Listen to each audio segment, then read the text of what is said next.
Hey everyone, welcome back with another video. In today's video, we're gonna be learning about 5 useful apps on Windows that are gonna amaze you.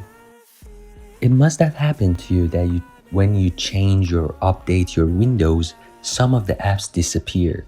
And the default apps that are pre-installed on your Windows don't have that functionality either. So today we're going to be learning about these 5 new apps that are going to facilitate and make your work around Windows more efficient.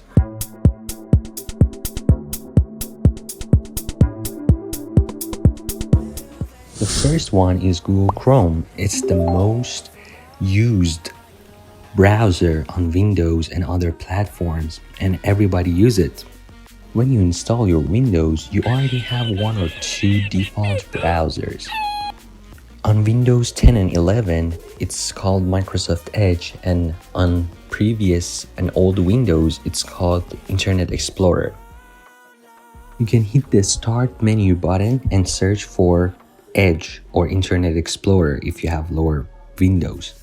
Now we can search Google Chrome on the search bar of Edge. The first website is the official website of Google Chrome.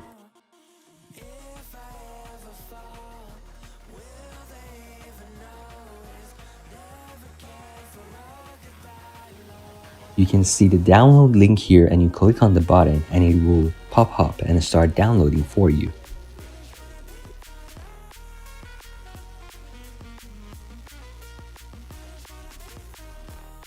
If the download didn't start automatically, there's a button that you can click again and it should do the work.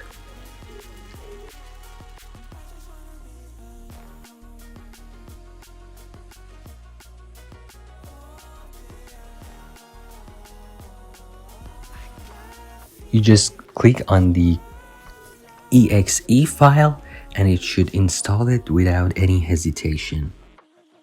When you first open Google Chrome, you'll see a page like this, and there are many ways to use Google Chrome. The first way is to create an account. You only need a Gmail account to use that, and it will store your bookmarks, your history of websites that you have searched, and etc. But if you don't have time to do that, you can just click Guest Mode in the left bottom corner of your screen. With that, you can use Google Chrome without having to create an account, but we highly suggest that you create an account. Here you see a button that Google Chrome isn't your default browser. If you click on Set as Default, now every link that you open from now on will open Google Chrome, and it will be your default browser. If you decide to create an account, we go back to the main page and click on Add. Now this page will pop up that you can either add your email or phone number if you already have a Gmail, or click Create Account.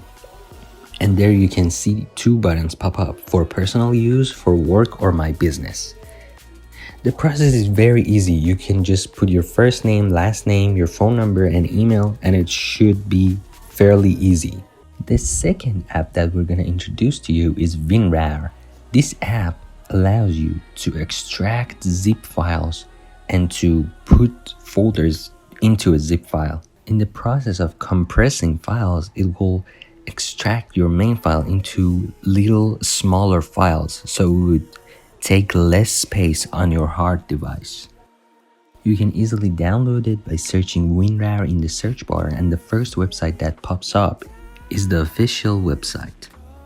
You probably won't need the menu of the WinRAR itself, but when you download a game or any RAR file or zip file, you can easily select it, right click on it, and you see a bunch of options. The first option is called Extract Files. With this option, you can choose the folder that you want the extracted files to save into. Other options are Extract Here, Extract Archive to separate folders, and Extract to a directory in the same column, which each 3 of them actually do pretty much the same thing. And they all would extract your files into the same folder that you have the main zip or RAR file. The next app that we're gonna look at is a media player app.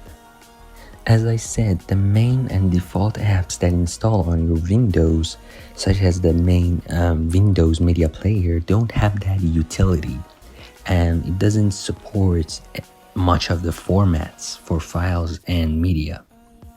One of the recommended video players that I recommend to you is VLC Media Player. You can easily search VLC download in your search bar, and the first link that pops up, you can download it from that link.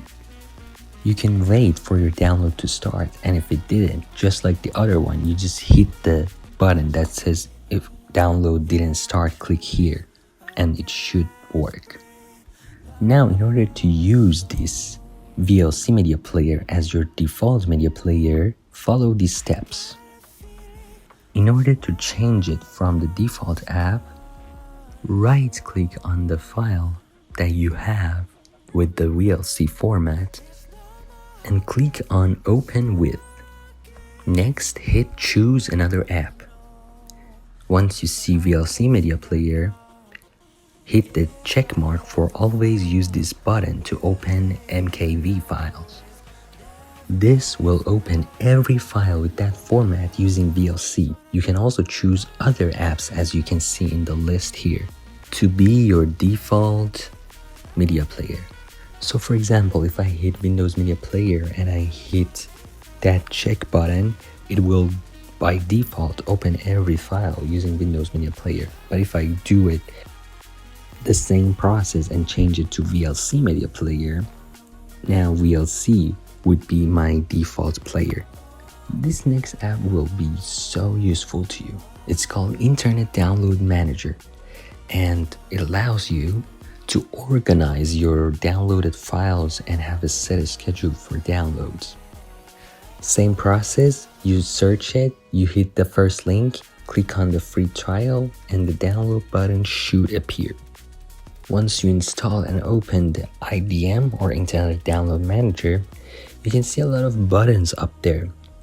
We're gonna explain them later, but the first button that's called Add URL, you click on that, and that's the important button because you're gonna add your download link into that address bar. For example, I'm gonna just copy a link from here, go back to the Add URL and paste it there and hit OK, and it should start downloading.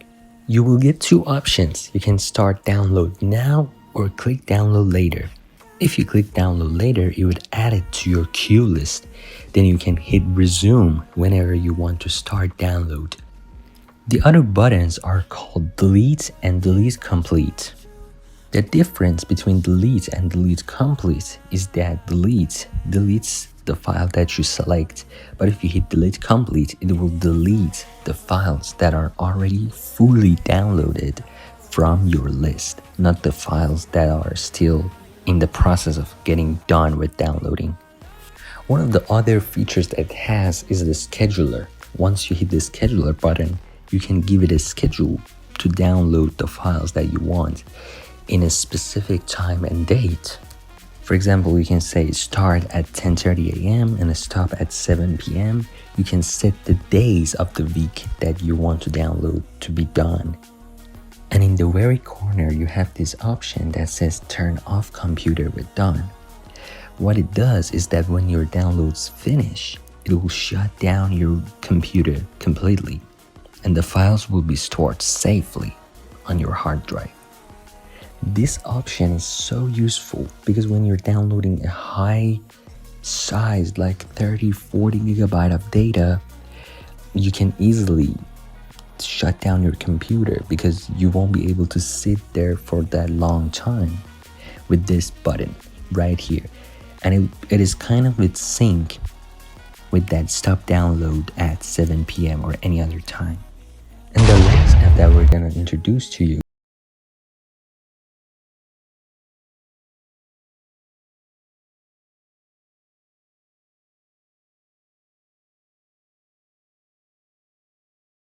Discord is very useful for gamers. It allows them to play video games with their friends, share their screen record, and other stuff.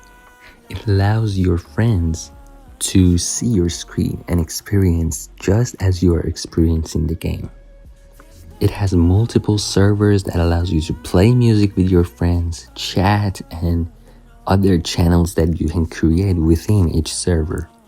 Now you have two options. You can download it as an application on your Windows, or you can use it in your browser. Because I already have an account, I'm gonna click on open in browser and show you the application itself. If you open the Discord for the first time, you see a page like this. You can enter your login info if you already have an account, or hit create account. You can also scan the QR code if you already have it on your phone. Once you enter all the information, the last step is the CAPTCHA, which allows you to check if you're a robot or a human. Now, as I said, because I already have an account, it says email is already registered, so I cannot create another account with the same email. But once you do it, you can return back to this page, enter your email and password, and hit login. Once you open the app, you see a lot of these buttons. Now for me, it's kind of busy because I have joined a lot of servers and I have added some people to my friends. But once you open it for the first time, it's gonna look more simpler. I'm gonna explain everything that you see here so you know it better. You can see here in add friend. If you click on it, you can add your friend's username and send friend requests so you can have your friends here. In the pending section, they receive your notification, or if you have notification from other people, you receive it here. You can hit add server. Keep in mind, in order to join a server, you need the server's link. But you can also create your own server here with this button. I think that's enough for today's tutorial. Thanks for watching. Hopefully these apps seemed interesting and useful to you, and hopefully you get to use them as soon as possible. See you next time. Bye!